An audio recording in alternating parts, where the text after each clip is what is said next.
The kind of change you'll find with Fusion Academy. With one-to-one classes designed around her learning differences, you'll see how changing schools can change everything.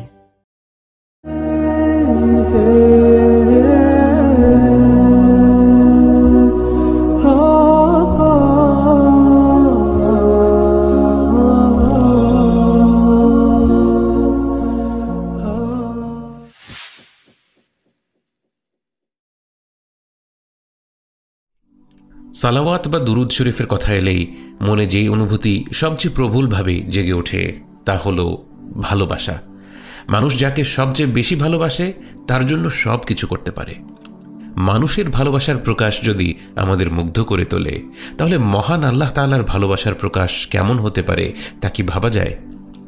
নবীজি সাল্লাল্লাহু আলাইহি ওয়াসাল্লাম হলেন আল্লাহ তাআলার সবচেয়ে প্রিয় বান্দা। তার প্রতি মহান রব্বুল আলামিনের ভালোবাসা কতটা গভীর তা সৃষ্টির কারো পক্ষেই পুরোপুরি অনুধাবন করা সম্ভব নয়। তবে এই ভালোবাসা এবং রহমতের একটি অসাধারণ বহিঃপ্রকাশ হল সালাওয়াত। আল্লাহ তাআলা সূরা আহজাবে বলেন, ইন্নাল্লাহা ওয়া মালাইকাতাহু ইউসাল্লুনা আলান নবী يا أيها الذين آمنوا صلوا عليه وسلموا تسليما। আল্লাহ ও তার ফেরেশতাগণ নবীর প্রতি সালাওয়াত প্রেরণ করেন। হে মুমিনগণ, তোমরাও তার প্রতি সালাত ও সালাম পাঠাও।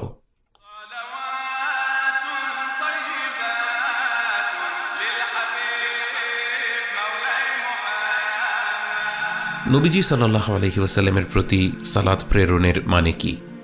ভাষাগতভাবে সালাতের অর্থ দোয়া বা প্রার্থনা। ইসলামে আমরা সালাত বলতে নামাজ পড়া বোঝাই, কিন্তু যখন রাসূলুল্লাহ সাল্লাল্লাহু আলাইহি ওয়াসাল্লামের ওপর সালাত প্রেরণের কথা বলা হয় তখন এর একটি পৃথক অর্থ রয়েছে। যখন আল্লাহ তাআলা বলেন যে স্বয়ং তিনি নিজেই নবীজি সাল্লাল্লাহু আলাইহি ওয়াসাল্লামের ওপর সালাত প্রেরণ করেন, এর অর্থ হলো তিনি তাঁর হাবিব সাল্লাল্লাহু আলাইহি ওয়াসাল্লামকে রহমত, বরকত ও মর্যাদায় ভূষিত করেন। অন্যদিকে যখন ফেরেশতারা এবং আমরা নবীজি সাল্লাল্লাহু আলাইহি ওয়াসাল্লামের ওপর সালাত প্রেরণ করি, এর মানে হলো আল্লাহ তাআলার কাছে আমরা বিশেষভাবে তাঁর প্রিয় বান্দা মুহাম্মদ সাল্লাল্লাহু আলাইহি ওয়াসাল্লামের ওপর রহমত বর্ষণ এবং মর্যাদা বৃদ্ধির দোয়া করছি।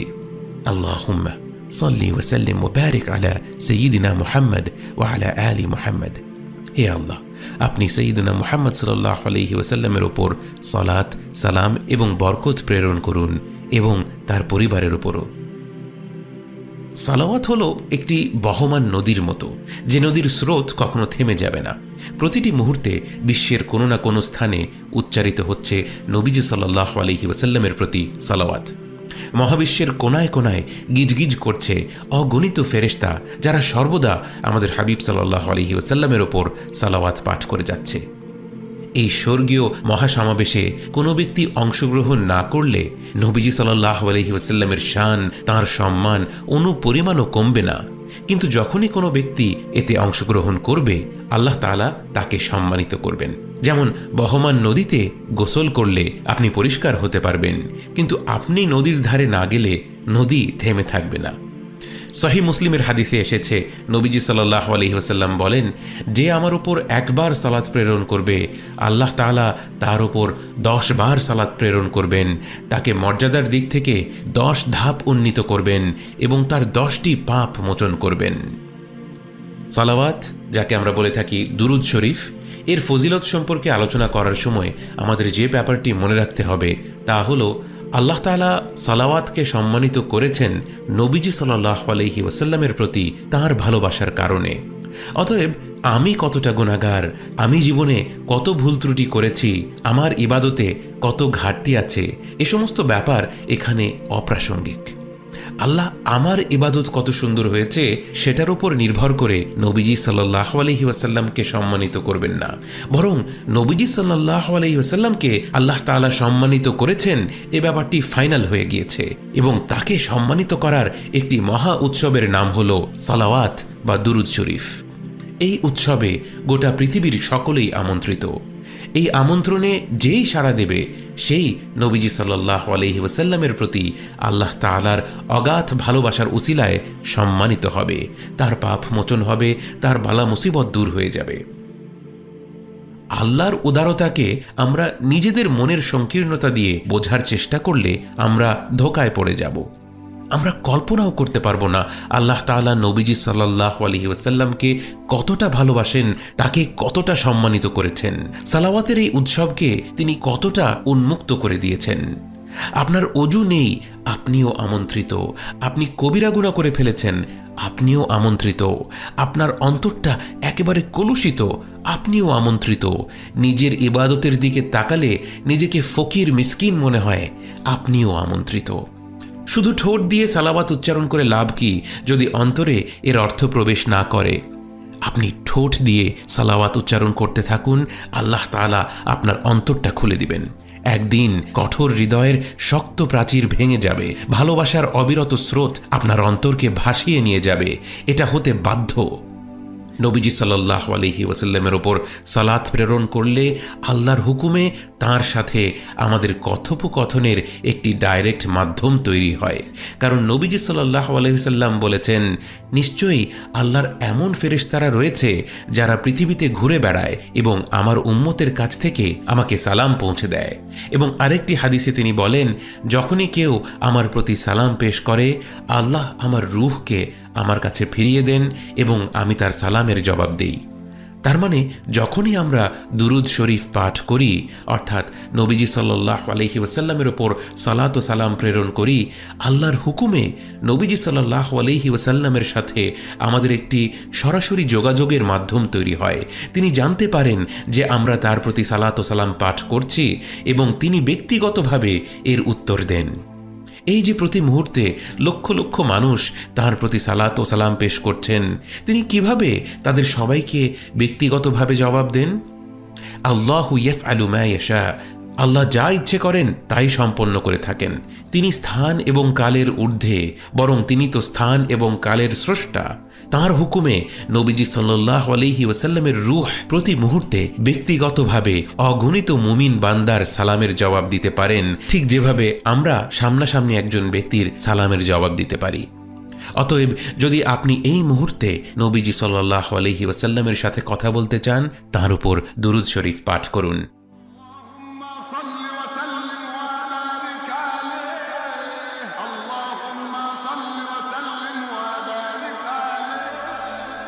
সালাওয়াত কতটুকু পাঠ করা উচিত? ইবনুল কাইয়িম রাহিমাহুল্লাহ বলেন, বান্দাকে আল্লাহ যতগুলো নিঃশ্বাস দিয়েছেন, সে যদি সেই পরিমাণ দুরূদ শরীফ পাঠ করে, তাও সে নবীজি সাল্লাল্লাহু আলাইহি ওয়াসাল্লামের হক আদায় করবে না। উবাই ইবনে কাব রাদিয়াল্লাহু আনহু একবার নবীজি সাল্লাল্লাহু আলাইহি ওয়াসাল্লামকে জিজ্ঞেস করলেন, ইয়া রাসূলুল্লাহ, আমি আমার অবসর সময়ের কতটুকু সময় ব্যয় করে আপনার উপর সালাওয়াত পাঠ করব? নবীজি সাল্লাল্লাহু আলাইহি ওয়াসাল্লাম বললেন, তুমি যতটুকু চাও। তিনি বললেন, যদি 4 ভাগের 1 ভাগ সময় দেই? তিনি সাল্লাল্লাহু আলাইহি ওয়াসাল্লাম বললেন, খুবই ভালো, কিন্তু যদি আরো বেশি করো তাহলে আরো ভালো। তিনি বললেন, যদি আমার অর্ধেক সময় দিয়ে দেই? তিনি সাল্লাল্লাহু আলাইহি ওয়াসাল্লাম বললেন, খুবই ভালো, কিন্তু যদি আরো বেশি করো তাহলে আরো ভালো। উবাই রাদিয়াল্লাহু আনহু বললেন, যদি আমার সময়ের 4 ভাগের 3 ভাগ সময় দিয়ে দেই? তিনি সাল্লাল্লাহু আলাইহি ওয়াসাল্লাম বললেন, খুবই ভালো, কিন্তু যদি আরো বেশি করো তাহলে আরো ভালো। উবাই বললেন, আর যদি আমার পুরোটা সময় জুড়ে সালাওয়াত পাঠ করি? এবার নবীজি সাল্লাল্লাহু আলাইহি ওয়াসাল্লাম বললেন, যদি সত্যিই তা করো, আল্লাহ তাআলা তোমার সকল গুনাহ মাফ করে দিবেন এবং তোমার দুনিয়া ও আখিরাতের সমস্ত বিষয় সামলে দেবেন, সকল দুশ্চিন্তা দূর করে দিবেন। সালাওয়াত হলো এমন একটি দোয়া যা কবুল হবেই। আপনার শত ভুল ত্রুটি থাকলেও তা কবুল হবে। এটি আমার আপনার দোয়ার সৌন্দর্য বা আন্তরিকতার কারণে নয়, বরং যার জন্য দোয়া চাওয়া হচ্ছে তার প্রতি আল্লাহ তাআলার অপরিসীম ভালোবাসার উসিলায় সাল্লাল্লাহু আলাইহি ওয়াসাল্লাম। গুনায় জর্জরিত এক ফকির, এক মিসকিন ভিক্ষা চাইতে এসেছে মহাবিশ্বের সম্রাটের দরবারে। তার চাহিদার কোনো অভাব নেই, তার অসহায়ত্বের কোনো অন্ত নেই, তার অন্তর এতটা কলুষিত যে সে এক বিন্দু রহমতের ফোঁটা গ্রহণ করার যোগ্য নয়। সেই হতভাগা যখন মহান রবের দরবারে এসে বলে, ইয়া রব, আপনি মুহাম্মদ সাল্লাল্লাহু আলাইহি ওয়াসাল্লামের ওপর সালাত এবং সালাম প্রেরণ করুন, আকাশ বিদীর্ণ হয়ে রহমতের ঝর্ণাধারা নেমে আসে আমার হাবিব সাল্লাল্লাহু আলাইহি ওয়াসাল্লামের ওপর। আল্লাহ তাকে এত ভালোবাসেন, যেই এই দোয়া করুক না কেন তিনি তার হাবিব সাল্লাল্লাহু আলাইহি ওয়াসাল্লামের উসিলায় তা কবুল করে নেন। আর যিনি অসীম রহমতের মালিক, যিনি আর রহমান আর রহিম, তিনি কি আপনার এই দোয়া কবুল করে তারপর আপনাকে খালি হাতে ফিরিয়ে দিতে পারেন? বরং মহান রব্বুল আলামিন তখন আপনাকেও সম্মানিত করেন, 10টি ধাপে আপনার মর্যাদা বাড়িয়ে দেন, 10টি গুনাহ মুছে দেন এবং 10টি ভালো কাজের সওয়াব আপনাকে দিয়ে দেন এবং আপনার সকল দুশ্চিন্তা দূর করে দেন। এবং এ সবই নবীজি সাল্লাল্লাহু আলাইহি ওয়াসাল্লামের প্রতি আল্লাহ তাআলার মহব্বতের প্রতীক। তিনি রাসূলুল্লাহ সাল্লাল্লাহু আলাইহি ওয়াসাল্লামকে বিভিন্নভাবে সম্মানিত করেছেন, তাকে নবুয়ত দান করে, তাকে সারা বিশ্বের কাছে প্রেরিত রসূল হিসেবে বাছাই করে, তাকে বিস্ময়কর লাইলাতুল মেরাজে 7 আসমান পাড়ি দিয়ে তাঁর দরবারে হাজির হওয়ার তৌফিক দান করে, কিয়ামতের দিবসে শাফাআতুল কুবরা দান করে ইত্যাদি। সালাওয়াত হলো নবীজি সাল্লাল্লাহু আলাইহি ওয়াসাল্লামকে সম্মানিত করার আরও একটি মাধ্যম, যা আল্লাহ তাআলা শুধুমাত্র তাঁর আর তাঁর হাবিব সাল্লাল্লাহু আলাইহি ওয়াসাল্লামের মাঝেই রেখে দেননি, বরং এতে আমন্ত্রণ জানিয়েছেন তাঁর বান্দাদেরকেও। অতএব প্রতিটি বিশ্বাসীর দায়িত্ব এই আমন্ত্রণে সাড়া দেওয়া। বাস্তবে সালাওয়াতে অংশগ্রহণের মাধ্যমে সবচেয়ে বেশি লাভবান হয় বান্দা নিজেই। এমন কেউ নেই যাদের জীবনে বালা মুসিবত নেই। দুনিয়ার জীবনই হলো একটি পরীক্ষার স্থান। এতে আসে রিজিকের পরীক্ষা, রোগবালাইয়ের পরীক্ষা, জুলুমের পরীক্ষা এবং আরও কত রকমের পরীক্ষা। অথচ মানুষ কিভাবে এই পরীক্ষাগুলোর সম্মুখীন হচ্ছে তার মাঝে রয়েছে বিরাট ফারাক। কত মানুষ জীবন সংগ্রামের ভারে এমনভাবে ভেঙে পড়েন বেঁচে থাকাকেই যেন এক প্রকার বোঝা মনে হয়, অথচ কত মানুষ তার চাইতেও কত কঠোর প্রতিকূলতার সম্মুখীন হচ্ছেন প্রশান্ত হৃদয় নিয়ে, আল্লাহর উপর সম্পূর্ণ ভরসা রেখে। এই প্রশান্ত হৃদয় হলো আল্লাহর তৌফিক এবং এই প্রশান্তি লাভের একটি চমৎকার উপায় হলো নিয়মিত সালাওয়াত পাঠ করা। প্রতিদিন একটি নির্দিষ্ট সংখ্যক বার সালাওয়াত পাঠ করার প্রতিজ্ঞা করুন। দুরুদে ইব্রাহিম, যা আমরা নামাজে আত্তাহিয়াতের পর পড়ি, তা হলো শ্রেষ্ঠ সালাওয়াত। কিন্তু এছাড়াও আরও অনেক ছোট ছোট সালাওয়াত রয়েছে, যেমন আল্লাহুম্মা সাল্লি ওয়া সাল্লিম ওয়া বারিক আলা নবিয়িনা মুহাম্মদ, আল্লাহুম্মা সাল্লি আলা সাইয়্যিদিনা মুহাম্মদ, আসসালাতু ওয়াসসালামু আলা রাসূলিনা মুহাম্মদ ইত্যাদি ইত্যাদি। আমরা প্রত্যেকে যে পরিমাণ সময় স্ক্রিনের সামনে ব্যয় করি, আমাদের যে কারো পক্ষেই দৈনিক অন্তত 100 বার সালাওয়াত পাঠ করা খুবই সম্ভব। যাদের পক্ষে মনোযোগ সহকারে ধীরে ধীরে অন্তরে নবীজি সাল্লাল্লাহু আলাইহি ওয়াসাল্লামের প্রতি গভীর ভালোবাসা ধারণ করে দুরূদ শরীফ পাঠ করা সম্ভব, তারা অবশ্যই আন্তরিকতার দিকেই মনোনিবেশ করবেন। কিন্তু যাদের মন ছটফট করে, মনোযোগ থাকে না, আন্তরিকতা অনুভব করেন না, তারা একটি সংখ্যা টার্গেট করে সালাওয়াত পাঠ করার অভ্যাসটা গড়ে তুলতে পারেন। ধীরে ধীরে আল্লাহর তৌফিক পেলে আন্তরিকতাও আসবে। আপনি নিয়ম করে প্রতিদিন সালাওয়াত পাঠ করা আরম্ভ করুন এবং যেদিন থেকে আরম্ভ করবেন সেই তারিখটি আপনার ডায়েরিতে লিখে রাখুন। 1 বছর এই অভ্যাসটি ধরে রাখুন এবং পেছন ফিরে তাকিয়ে দেখুন আপনার জীবন পুরোপুরি পাল্টে গিয়েছে কিনা, আপনার জীবনের প্রতিটি বিষয়ে আপনি বরকত অনুভব করছেন কিনা। সালাওয়াতের এক মহোৎসব শুরু হোক আজ থেকেই। আল্লাহুম্মা صل على محمد وعلى آل محمد كما صليت على إبراهيم وعلى آل إبراهيم إنك حميد مجيد. اللهم بارك على محمد وعلى آل محمد كما باركت على إبراهيم وعلى آل إبراهيم إنك حميد مجيد. اللهم صل على محمد وعلى آل محمد كما صليت على إبراهيم وعلى آل إبراهيم إنك حميد مجيد.